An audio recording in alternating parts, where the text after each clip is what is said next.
우리는 지난 주일 부활주일을 보냈습니다. 저는 간절히 소망하기는 우리 성도들이 예수 부활하셨네 한 주일 기뻐하고 인사 나누는 절기로 끝나지 않기를 원합니다. 부활의 그 기쁨을 고백하고 부활의 은혜를 깨달았던 것처럼 매 주일마다 우리가 함께 부활의 그 감격과 기쁨을 가지고 하나님을 예배하는 은혜가 저와 여러분들에게 임하시기를 간절히 축복합니다. 더불어 죽었던 몸이 살아나고 잃어버렸던 소망이 생겨나고 우리가 삶의 모든 희망을 예수 그리스도 안에서 살아가는 부활의 은혜가 우리의 가정마다 삶마다 함께하기를 간절히 축원합니다. 저는 이를 위해서 우리가 연초에 봤던 느헤미야서를 다시 보고자 합니다. 우리는 올해 2024년을 시작하면서 주여 이제 다시 세워가게 하소서라는 주제로 말씀을 나눴습니다. 우리는 무엇을 세워야 됩니까? 우리는 어떻게 세워야 됩니까? 사순절을 통하여 리셋 우리 신앙을 통해서 우리의 신앙의 기본을 돌아봤습니다. 또 고난주간과 부활절을 통하여서 우리의 삶에 대신 주인은 예수님임을 고백했습니다. 바로 이런 고백처럼 느헤미야가 이런 삶을 살았던 것입니다. 여러분, 하나님은 예루살렘 성에서 멀리 떨어진 이방 땅에 있던 한 사람 느헤미야를 주목하여 보셨습니다. 그를 통해 하나님의 일을 이루기를 원하셨습니다. 그 이유가 무엇입니까? 그 눈물과 기도를 들으셨기 때문이죠. 그는 이렇게 기도했습니다. 살아계신 하나님, 이제는 우리가 형통하길 원합니다. 우리가 다시는 수치를 당하지 않기를 원합니다. 우리로 하여금 다시는 무너지지 않기를 원합니다.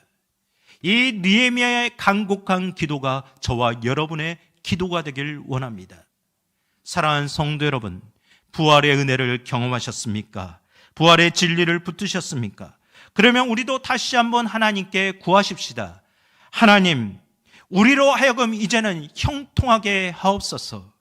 하나님, 우리 성도들과 우리 이 한국교회와 우리 한성교회가 다시는 세상에서 수치를 당하지 않게 하옵소서. 하나님, 우리 성도들이 다시는 무너지지 않게 하옵소서. 이 기도의 제목이 오늘도 저와 여러분 가운데 고백되고 응답되는 은혜가 임하시기를 간절히 축원합니다. 그렇다면 우리는 이 기도의 응답을 위해서 우리가 해야 할 일은 무엇입니까? 저는 두 가지의 사실을 생각하고자 합니다. 첫 번째, 하나님께서 기뻐하시는 일을 가장 먼저 세워가야 합니다. 1절 말씀 우리 함께 읽겠습니다. 그때 대제사장 엘리야십이 그의 형제 제사장들과 함께 일어나 양문을 건축하여 성별하고 문짝을 달고 또 성벽을 건축하여 한메아 망대에서부터 하나넬 망대까지 성별하였고. 아멘. 지금 오늘 우리가 읽은 말씀, 여러분 읽다 보니 막 발음하기도 어려운 이름들이 나오죠. 우리가 왜 이런 이름들을 보고 있을까요? 그들이 바로 예루살렘 성벽을 재건하였기 때문입니다. 그런데 그 일을 재건하는데 출발점과 완성 지점이 같은 지점이었습니다. 바로 그 지점이 오늘 말씀에 나오는 양문이라는 곳입니다. 1절에 양문을 건축하여 성별하였다라고 말하죠.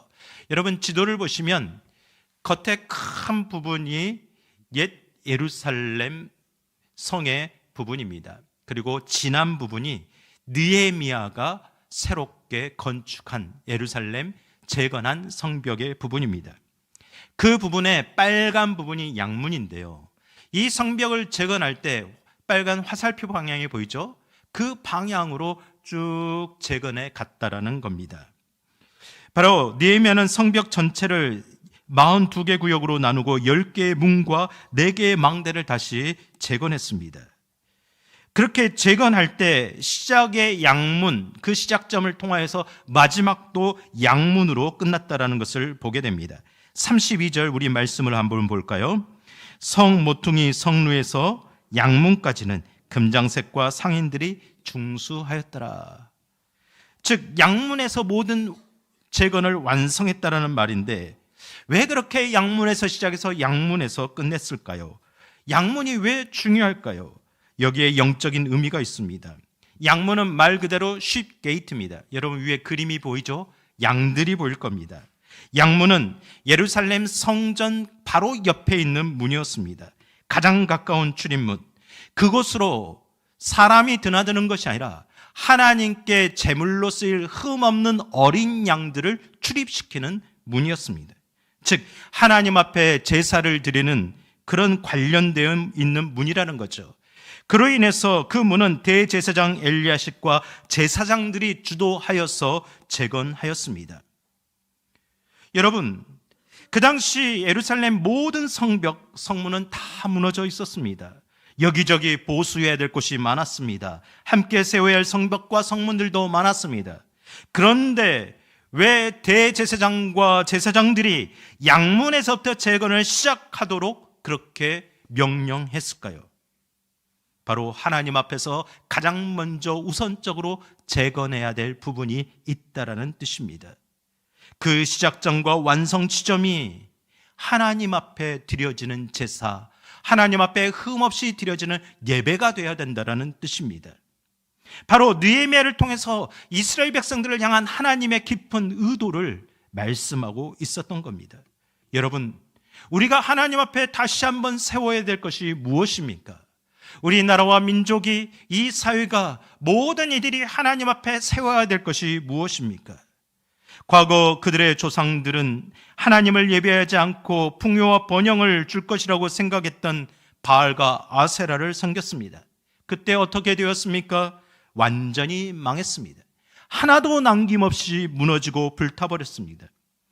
사무엘상 7장에 보면 사무엘이 사사가 되었을 때 민족을 불러 모아 가장 먼저 한 일이 있었습니다.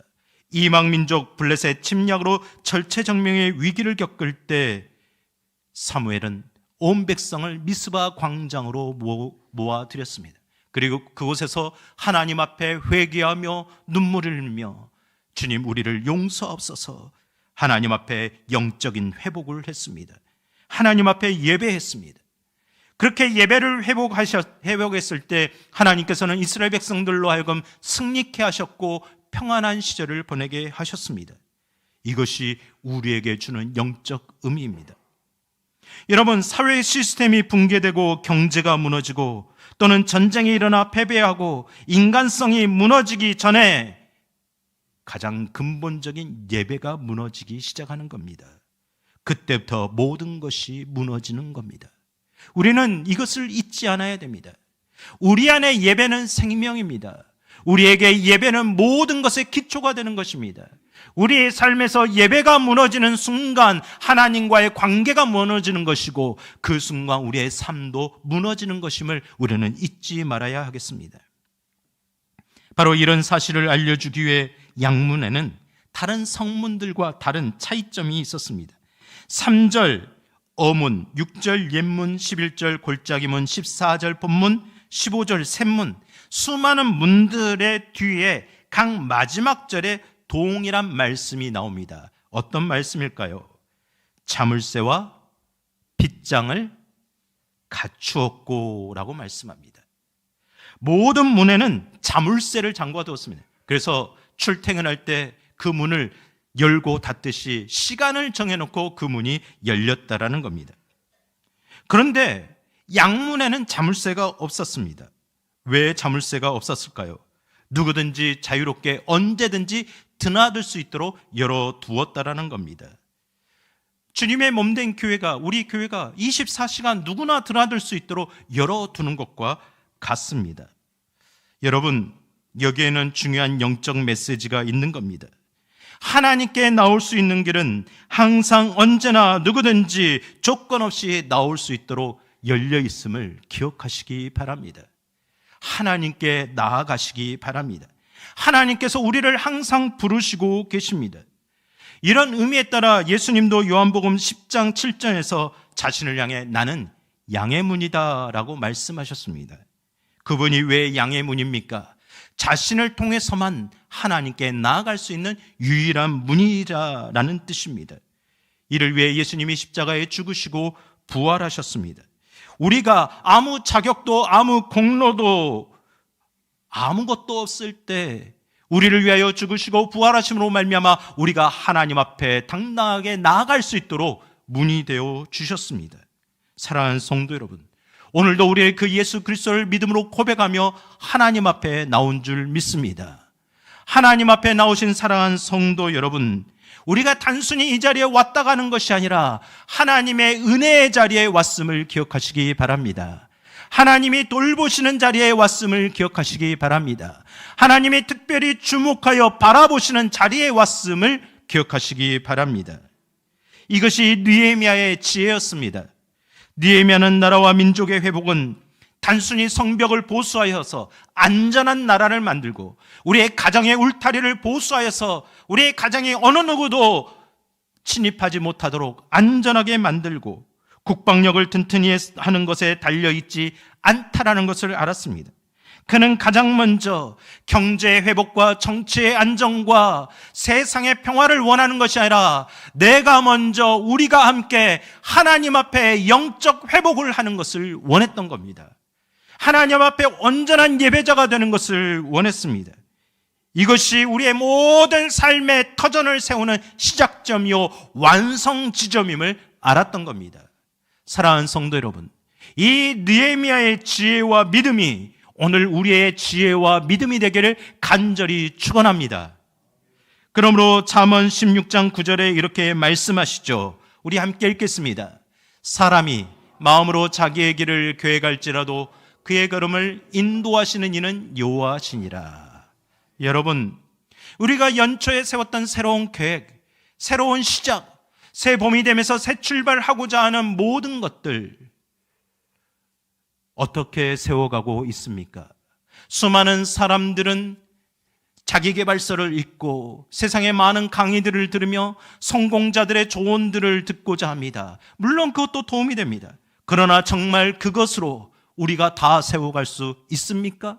우리가 진실로 우리의 모든 것을 다 회복할 수 있습니까? 아닙니다. 우리는 하나님의 은혜 앞에 나아갈 길을 항상 열어두어야 됩니다. 그 길로 나아가야 됩니다. 우리가 예배하는 것은 그 자리에 하나님의 영광이 임하기 때문입니다. 예배로부터 하나님의 인도하심과 돌보심이 임하기 때문입니다. 예배로부터 하나님의 치유하심과 회복하심이 임하기 때문입니다. 예배로부터 하나님의 은혜와 축복이 임하시기 때문입니다. 이 믿음을 가지시기를 간절히 축복합니다. 이러한 사실을 청도교 신학의 큰 축을 세웠던 데이비드 클락슨 교수가 자신의 글에서 이렇게 표현했습니다. 제가 한번 읽어보겠습니다. 공적인 예배에서 죽은 자들이 하나님의 말씀을 듣고 그 말씀을 듣는 자마다 살아난다. 성자께서는 그곳에서 변든 영혼들을 말씀으로 고치신다. 그 예배에서 성자께서는 사단을 쫓아내신다.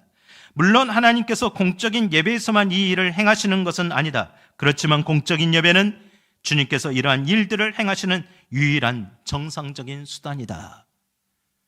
여러분, 예배에 이런 은혜가 있음을 믿으시길 바랍니다. 예배가 이런 소중한 것임을 여러분 간직하시기 바랍니다. 예배에서 먼저 승리하시길 바랍니다.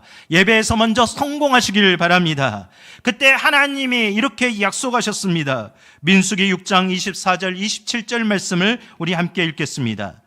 여호와는 내게 복을 주시고 너를 지키시기 원하며 여호와는 그의 얼굴을 내게 비추사 은혜 베푸시기를 원하며 여호와는 그 얼굴을 내게로 향하여 드사 평강 주시기를 원하노라 할지니라 하라. 그들은 이같이 내 이름으로 이스라엘 자손에게 축복할지니 내가 그들에게 복을 주리라. 아멘. 하나님의 말씀을 받으십시오. 하나님의 말씀을 의지하십시오. 하나님이 가장 기뻐하시는 예배에서부터 승리하여 주님의 복을 누리는 복된 저와 여러분이 되시기를 간절히 축복합니다. 두 번째, 우리는 하나님께서 맡기신 일을 함께 세워가야 합니다. 여러분, 느헤미야 3장에서 가장 많이 나오는 단어가 두 가지입니다. 중수하였다, 재건하였다라는 단어와 또 각 구절을 시작하는 관용구 그 다음은 이라는 단어입니다. 그 다음은 32절의 전체 장에서 29번을 반복했습니다. 무엇 때문에 이렇게 이 단어를 반복했을까요? 이 안에 깊은 의미가 있기 때문이죠. 그 다음이란 단어는 히브리어로 베알이라고 합니다. Next to him, by his hand, 두 가지 의미로 해석됩니다. 그 사람 옆에, 그 손 다음으로. 이게 무슨 의미일까요? 여러분, 성전 재건을 한다라는 것, 이것은 쉽지 않은 일이었습니다. 느헤미야가 아무리 페르시아 왕의 수많은 자제와 일꾼들과 목수들과 많은 능력을 가지고 있었을지라도 혼자 감당할 수 있는 일이 아니었습니다. 모든 백성들이 함께 힘을 모아서 끝까지 감당해야 할 수 있는 일이었습니다. 그런데 그 일이요, 놀랍게도 느헤미야는 52일 만에, 단 52일 만에 완성했습니다. 그 이유가 어디에 있습니까? 그 근본적인 이유가 그 다음은 이라는 단어 안에 숨겨져 있습니다. 그 다음은 이 일을 누가 맡아서 했고, 그 다음에는 다른 손이 이 일을 하였고, 그 다음은 누가 이 일을 하였다. 그 다음은 우리 장로님이 하였고, 그 다음은 우리 안수 집사님이 하였고, 그 다음은 우리 권사님이 하였고, 그 다음은 우리 어르신들이 하였고, 그 다음은 우리 부모들이 하였고, 그 다음은 우리 청년들이 하였고, 그 다음은 우리 어린 아이들이 하였고, 그 다음은 우리 남성들이 하였고, 그 다음은 여성들이 하였다라는 말이 3장 전체의 이야기입니다. 우리의 모든 손이 함께할 때 하나님의 일이 이루어진다는 뜻입니다. 그래서 3장에는 75명의 이름이 등장하고 있습니다. 그들이 하나님께 헌신하였던 그 수고, 그들의 이름을 잊혀지지 않도록 기록하여서 남겨두었습니다. 여러분, 이것을 통해 우리는 잊지 말아야 될 것이 있습니다. 하나님은 여러분의 인생을 다 지켜보고 계십니다. 하나님은 우리가 어떻게 살아냈는지를 다 기록해 두신다라는 겁니다. 주하나, 너는 목회를 감당하면서 얼마나 많은 영혼들을 살리다 왔니? 어떻게 너의 몸된 교회를 섬기다 왔니? 성도들을 사랑하다 왔니? 그렇게 기록해두고 나중에 그것을 평가하신다는 겁니다. 사랑하는 성도 여러분, 하나님은 우리의 모든 헌신을 다 보시고 기억하시고 기록해 두십니다. 정말 우리의 마음에 감격스러운 말이어야 하지만 두려운 말씀이기도 합니다. 하나님 앞에 섰을 때 여러분의 인생의 모든 이야기들을, 모든 내용들을 다 펼쳐보시고 기록하신 대로 읽어주신다면 여러분 어떻게 그 앞에 서시겠습니까? 어떻게 오늘을 살아가시겠습니까? 우리의 태도를 다시 한번 하나님 앞에서 점검해 보길 원합니다. 2절의 말씀을 우리 함께 읽어보겠습니다. 그 다음은 여리고 사람들이 건축하였고 또 그 다음은 이므리 아들 삭굴이 건축하였으며. 여러분, 여리고 사람들은 예루살렘 성에서 멀리 떨어져 있는 사람들이었습니다. 그뿐만이 아니죠. 말씀에는 드고와 기브온, 미스바, 사노와 베닥게렘, 벳술, 그일라, 많은 지방의 사람들이 나옵니다. 그들이 함께 예루살렘 성벽 재건에 동참하였다라는 겁니다. 거리가 가깝고 멀고의 문제가 아니었습니다. 하나님의 몸된 교회를 사랑하니 거리가 무슨 상관이 있습니까? 하나님의 이 일을 사명감으로 여기니 시간이 무슨 소용이 있습니까? 그 거리를 왔다 갔다 하는 것을 피곤치 않게 생각했습니다. 자기 민족을 다시 세우는 일임을 알았기에, 하나님이 맡기신 사명의 힘을 알았기에 그들은 함께 맡겨진 부분에서 함께 세워갔습니다. 일의 경중을 따지지 않고 열심히 감당했습니다. 이 부분을 3절 상반절에 이렇게 말씀합니다. 어문은 하스나의 자손들이 건축하여. 여러분, 다시 한번 제가 보여드렸던 사진을 한번 보실래요? 어문이라는 건 양문 옆에 북쪽 위에 있는 물고기 모양이 보이죠? 그곳이 어문입니다. 그 어문의 재건을 하스나의 자손들이 맡았습니다. 비린내 나는 생선들이 성 안으로 매일 들어오는 그 문을 말입니다. 또한 14절에 보면 맨 밑에 남쪽 끝에 본분, 사진을 계속 보여주세요. 본분이라고 나옵니다. 여러분, 14절 상반절에 본분은 베락게렘 지방을 다스리는 레갑의 아들 말기야가 중수하여라고 말합니다. 본분, 똥분자입니다. 온갖 분뇨와 잡다한 쓰레기를 갖다 버리는 문이었습니다. 그 앞에 골짜기에 다 기에 그곳은 1년 365일 똥냄새가 나고 쓰레기가 타는 연기와 악취가 진동하는 곳이었습니다. 바로 그 부분을 왜 우리에게 맡겼냐고, 왜 나에게 맡겼냐고, 나도 더 중요한 일, 성전에 가까운 문, 남들이 보기에 정말 번지르르하고 티가 나는 나의 이름을 높일 수 있는 그런 곳을 재건하고 싶다고 불평하지 않았다라는 겁니다.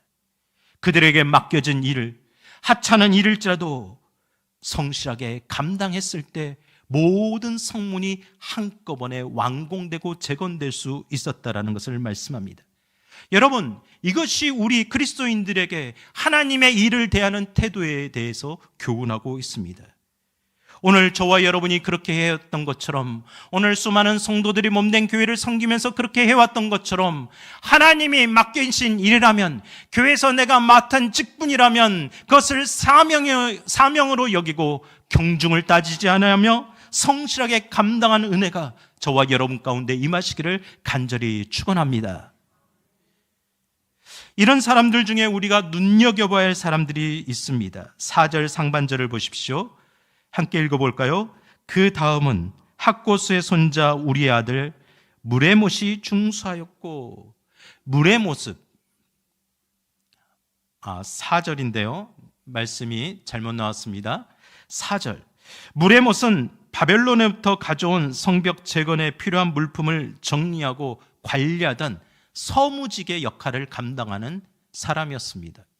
그 사람은 그냥 편하게 책상에 앉아서 일하면 되었습니다. 그런데 거기에 있지 않고 냄새나는 어물을 증축하는데 동참했습니다. 그뿐만이 아닙니다. 21절에서도 이렇게 말씀합니다. 21절 함께 읽겠습니다. 그 다음은 학고스의 손자 우리아의 아들 무레못이 한 곳을 중수하여 엘리야십의 집 문에서부터 엘리야십 집 모퉁이에 이르렀고. 아멘. 이 말은 무슨 말이냐면, 무레못이 어물을 중수할 때 자기에게 맡겨진 그 역할을 다 감당하고 집으로 돌아가지 않았다라는 겁니다. 우리 교회 일을 하다 보면 내 일 다 했다고 뒤도 돌아보지 않고 먼저 가시는 분들이 있죠. 무레못은 내 일을 마쳤으니 저기에서 힘들게 일하는 사람들이 보이니 어디 내 손이 더 필요한 곳이 없나, 도울 일이 없나 찾아다녔다라는 겁니다. 누가 강제로 시켜서 한 것이 아닙니다. 스스로 자원하였습니다. 그래서 몇 배의 역할을 감당했습니다. 여러분, 이것이 우리의 태도가 되어야 되지 않겠습니까? 그런데 이러기가 참 어렵습니다. 우리의 인간의 본능은 최소한의 몫으로 최대한의 보상을 받으려는 그런 마음이 강하기 때문입니다. 원래 그렇습니다. 어느 집단이나 교회에서도 자기에게 주어진 일만 잘해도 잘한다라고 말합니다. 좋습니다. 그러나 자기의 일을 다 끝냈다고 주변을 돌아보지 않고 다른 이들을 돌아보지 않고 돌아가 버린다면 그것이 정말 좋은 일일까요? 여러분, 오히려 자기의 일을 잘 감당하고도 힘이 남아서 다른 사람의 일을 더 감당할 수 있는 능력과 힘이 있는 것이 더 축복받은 인생이 아닐까요? 목회를 하다 보니까 목회자들도 직분자들도 자기 일만 감당했다라고 그렇게 주변을 돌아보려지 않는 사람들을 많이 보게 됩니다. 우리는 이런 본능을 거슬려야 합니다. 사랑하는 성도 여러분, 우리 모든 한성의 가족들과 자녀들을 주님의 이름으로 축복합니다. 무엇을 축복합니까? 우리의 자녀들이, 우리의 남편과 아내가 직장에서, 교회에서 어떤 역할, 어떤 일을 맡든지 자기 일을 잘 감당할 뿐만 아니라 주변에 있는 사람들까지 돌보고 2배, 3배의 역할의 몫을 감당할 수 있는 능력이 있기를 간절히 축복합니다. 그렇게 사회에서 인정받고 세상에서 인정받는 좋은 인재들이 되기를 간절히 축복합니다. 여러분의 가정에서 그런 자녀들이 나오기를 간절히 축복합니다. 또한 8절을 한번 보겠습니다. 8절을 함께 읽겠습니다. 그 다음은 금장색 할레아의 아들 우시엘 등이 중수하였고, 그 다음은 향품 장사 하나야 등이 중수하되 그들이 예루살렘의 넓은 성벽까지 하였고. 아멘. 금장색이란 장신구를 제작하는 세공업자들을 말하고, 향품 장사는 향수와 화장품을 판매하는 사업가들을 말합니다. 그들은 안락한 환경에서 살았습니다. 고된 노동을 할 필요가 없었습니다. 그런 사람들이 성벽 쌓는 일에 동참하다 보니 손을 거칠어집니다. 다치기도 합니다. 굳은 살이 박히기도 합니다. 그러면 어떻게 좋은 화장품을 팔 수가 있겠습니까? 다른 사람들을 어떻게 만날 수가 있겠습니까? 좋은 장신구를 어떻게 제작할 수가 있겠습니까? 그들은 자기에게 당하는 위험 부담과 손해를 감수하면서까지 맡겨진 일에 충성스럽게 열심히 동참하고자 했습니다. 또한 그동안 얻은 재력이 이때를 위함이구나, 하나님의 일을 위함이구나 하고 아낌없이 헌신했습니다. 여러분, 이뿐만이 아닙니다. 9절 말씀을 보면 그 다음은 예루살렘 지방의 절반을 다스린 후르의 아들 르비아가 중수하였고라고 말씀합니다. 예루살렘 지방의 절반이란 그 예루살렘 성, 도성의 절반을 의미하지 않습니다. 그 바깥 지역 절반, 굉장히 많은 지역을 다스리는 고위층 인물이라는 뜻입니다. 오늘날로 말하면 경기도 도지사나 이런 사람들이 될 것 같습니다. 그들도 뒷짐지지 않고 함께 힘을 모았습니다. 또한 10절에도 이렇게 말씀합니다. 한번 읽어보겠습니다. 그 다음은 하노밥의 아들 여다야가 자기 집과 마주 대한 곳을 중수하였다. 여러분, 부유한 사람들만 성벽 재건에 참여했습니까? 아닙니다. 많은 여디디아 사람들처럼 내 집 문 앞을 열어가 무너진 성벽, 무너진 곳이 있으면 스스로 자원하여 그렇게 솔선수범했다라는 겁니다. 누가 대신 치워주겠지, 누가 이 일을 대신하겠지 머뭇거리지 않았습니다. 또한 이에 더하여서 힘든 노동을 하기 어려웠던 여성들도 힘을 모았습니다. 22절에 말씀합니다. 함께 읽겠습니다. 그 다음은 예루살렘 지방 절반을 다스리는 할로에스의 아들 살룸과 그의 딸들이 중수하였고, 할로에스 딸들, 성벽의 돌을 옮기는 것이 여성으로서는 힘든 일 아니겠습니까? 이런 힘든 노동을 남자들만 할 일이라고 여기지 않았습니다. 우리도 함께 해야 된다고. 과거 우리의 민족의 전쟁터에서 우리의 어머니들이 함께 했던 것처럼, 수많은 여성들이 몸된 교회를 위해 헌신했던 것처럼 그렇게 헌신했습니다. 사랑하는 성도 여러분, 이렇게 남녀노소 빈부귀천을 막론하고 그들이 함께 온 힘을 쏟았기에 예루살렘 성벽이 52일 만에 재건되었던 겁니다. 바로 이것이 하나님께서 우리 몸된 교회에, 우리 성도들에게 원하시는 모습인 줄 믿습니다. 사랑하는 성도 여러분, 여러분이 하나님 나라입니다. 여러분이 주의 몸된 교회입니다. 여러분 한 사람 한 사람이 하나님께 쓰임받는 일꾼 되시기를 간절히 축복합니다. 그런데 이와 반대로 하나님의 일에 관심하고 무관심하고 협력하지 않은 사람들도 있었습니다. 5절 말씀을 보겠습니다. 그 다음은 드고아 사람들이 중수하였으나 그 귀족들은 그들의 주인들의 공사를 분담하지 않았으며, 여기서 주인들의 공사라고 말하는데 그 주자는 주인 주자입니다. 아도나이의 복수형입니다. 드고아 평민들은 이 성벽을 세워져 맡겨지는 일들이 하나님의 이름을 알고 참여했습니다. 그런데 이와 반대로 드고아의 귀족들은 참여하지 않았습니다. 무엇 때문일까요? 그들은 예루살렘 성에서 15km 떨어진 해발 850m의 고원지대에 살았기 때문입니다. 그들은 예루살렘 성벽이 무너질 때도 큰 피해를 입지 않았고, 예루살렘 성벽이 재건되는 일에도 자신들의 안정과 유익에는 별로 큰 영향을 끼치지 못한다고 생각했던 겁니다. 나와 상관없는 일이다. 내가 안성교에서 멀리 사는데 이 교회가 무너진들 무슨 상관이 있느냐? 내가 이 나라에 살지 않는데 무슨 상관이 있느냐? 나만 잘 먹고 잘 살면 되지. 굳이 그 장거리를 왔다 갔다 하며 피곤하게 참여할 필요가 있냐라고 그렇게 되물었던 거죠. 여러분, 어느 시대에 어느 조직 어느 장소에나 이렇게 하나님의 일에 동참하지 않고 무관심한 사람들이 있습니다. 나와 상관없는 일이라고 발을 빼는 사람들이 있습니다. 무엇 때문에 그렇게 될까요? 시편 78편 9절에 이렇게 말씀합니다. 함께 읽겠습니다. 에브라임 자손은 무기를 갖추며 활을 가졌으나 전쟁의 날에 물러갔도다. 에브라임이란 2배를 받았다라는 뜻입니다. 하나님께서 에브라임 지파를 2배로 축복하셨습니다. 사람들도 2배로 많게 하고 모든 가축과 축복을 2배로 주셨습니다. 그래서 이스라엘 12지파 중에 가장 큰 지파가 되었습니다. 그런데 그들이 전쟁의 날에 자기 민족과 함께 싸우지 않고 돌아가 버렸다라는 거죠. 그 이유가 무엇입니까? 11절에 이렇게 말씀합니다. 함께 읽겠습니다.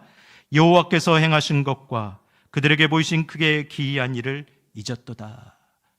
하나님이 베푸셨던 은혜를 잊었기 때문입니다. 하나님의 은혜에서 멀어졌기 때문입니다. 그 결과 하나님의 일은 나와 상관없다라고 여겼던 거죠. 여러분, 어떠한 사람이 되길 원하십니까? 드고아의 평민들처럼, 수많은 이들처럼 하나님의 일을 내일처럼 여기며 참여하길 원하십니까? 아니면 드고아의 귀족들이나 에브라임 지파처럼 그렇게 나의 이익에 따라서 다녀가길 원하십니까? 오늘날 교회에도 2 종류의 성도가 있다라고 말합니다. 한 부류는 일꾼이고 한 부류는 일감입니다. 이해가 되시나요? 여러분에게 한번 묻고 싶습니다. 여러분은 지금 일꾼입니까? 일감입니까? 바라기는 우리의 하나님 앞에서 하나님의 일꾼 되길 원합니다. 누군가 해결해야 되는 일감이 되지 않길 원합니다. 여러분, 우리 가슴에 손을 얹고 저를 따라서 한번 이렇게 고백해 보십시다. 내가 하나님의 일꾼입니다. 내가 하나님의 일꾼입니다. 우리 옆에 분들을, 예배 드리는 모든 분들 축복하면서 이렇게 격려하겠습니다. 당신이 하나님의 귀한 일꾼입니다. 한 번 더 웃으면서 이렇게 말하세요. 일감이 되지 맙시다. 여러분, 분명합니다. 우리 한국교회 성도들만큼, 우리 어르신들만큼 그동안 열심히 헌신했던 분들도 없을 겁니다. 그런데 그것을 누가 강요해서 한 겁니까? 아닙니다. 담임 목사가 강요해서요? 아닙니다. 여러분이 자원하는 마음이었습니다. 하나님이 우리를 어떻게 사랑하셨고 하나님이 우리에게 어떻게 헌신하였는지를 알았기 때문입니다. 그렇게 맡겨진 직분과 역할이라면 사명으로 감당해 왔습니다. 그런데 갈수록 이렇게 사명으로 감당하는 사람이 적다라고 안타까워하는 현실이 되었습니다. 사랑하는 성도 여러분, 여러분은 지금 하나님의 일꾼이 되고 있습니까? 하나님의 일감이 되고 있습니까? 우리 모두 하나님의 일꾼이 되어 가십시다. 하나님의 일꾼이 될 때 우리는 비록 힘들 수 있습니다. 우리의 시간과 에너지가 쏟아내야 될 때가 있습니다. 우리의 통장에 창구가 비어갈 수도 있고 우리의 형편이 조금 더 어려워질 수도 있습니다. 그러나 분명히 기억하시기 바랍니다. 하나님은 그 헌신을, 여러분이 했던 그 모든 일들을 다 기록하고 다 보시고 다 알고 계십니다. 그리고 분명히 저와 여러분들에게 이렇게 말씀하실 겁니다. 잠언 25장 13절의 말씀을 읽고 말씀을 마치겠습니다. 충성된 사자는 그를 보낸 이에게 마치 추수하는 날의 얼음 냉수 같아서 능히 그 주인의 마음을 시원하게 하느니라. 아멘. 하나님이 이 안타까운 세상에 나의 마음을 누가 좀 시원하게 할까? 나의 마음을 흡족하고 기쁘게 만들까 찾고 찾으실 때 저와 여러분이, 네 주님, 제가 여기 있습니다. 주님, 우리 한성교회 성도들이 있습니다. 우리 교회가 있습니다. 우리를 사용하여 주옵소서.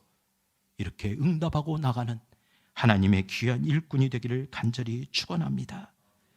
그렇게 하나님 앞에 섰을 때 참 잘했구나, 충성했구나 칭찬받는 저와 우리의 몸된 교회 모든 성도들 되기를 주님의 이름으로 축복합니다. 우리 함께 기도하십시다. 하나님, 제가 그동안 어떻게 살아왔는지 상관없이 하나님의 귀한 일꾼이 되어 살겠습니다. 하나님 나라를 세우는데 제가 필요하다면, 저의 시간과 에너지와 저의 모든 것들이 필요하다면 이 작은 손으로라도, 이 연약한 손으로라도 하나님의 일꾼으로 사용되어 보겠습니다. 하나님, 나를 통하여 가정을 세우시고 교회를 세우시고 이 나라와 민족을 세우시고 하나님 나라를 세워 주옵소서. 우리 다 같이 두 손을 내밀고 우리의 손을 사용하옵소서, 우리의 마음을 사용하옵소서. 우리 함께 결단하는 마음으로 우리의 손을 축복하며 기도하십시다. 거룩하시고 내려오신 아버지 하나님, 오늘 시간 간절한 마음으로 기도합니다. 하나님께 나아갑니다. 우리에게 이 손과 우리의 거룩한 마음을 주신 하나님, 하나님이 작은 손을 통해서 무엇을 원하십니까? 어떻게 하기를 원하십니까? 하나님, 우리가 할 수 없는 일이 많고 우리가 할 수 없다라고 생각하지만 하나님께서 도우시면 가능합니다. 하나님께서 행하시면 가능합니다. 하나님, 우리의 손을 통해 우리의 가정을 세워주시옵소서. 나의 교회를 세워주시옵소서. 하나님 나라를 세워주시옵소서. 무너진 곳을 세워주시옵소서. 연약한 곳을 세워주시옵소서. 쓰러진 성도들을 세워주시옵소서. 하나님, 내가 이 시대에 필요한 하나님의 일꾼이 되어보겠습니다. 하나님이 처리해야 되는 일감이 아니라 하나님의 일꾼이 되어보겠습니다. 우리를 사용하여 주시옵소서. 우리를 통해 일하여 주시옵소서. 하나님의 놀라운 축복의 자리에 참여하게 하옵소서. 하나님의 위대한 사역에 동참하고자 할 때 하나님 능력을 주옵소서. 필요한 것들을 채워 주시옵소서. 하나님의 나라와 의를 구할 때 우리의 삶을 주여 채워 주시옵소서. 우리의 가정을, 우리의 기업을 축복하여 주시옵소서. 주님 앞에 내어드립니다. 주님 앞에 내어드리오니 주여 우리를 받아 주시옵소서. 우리의 모든 것 대신 우리 주 예수 그리스도의 이름으로 간절히 기도드립니다.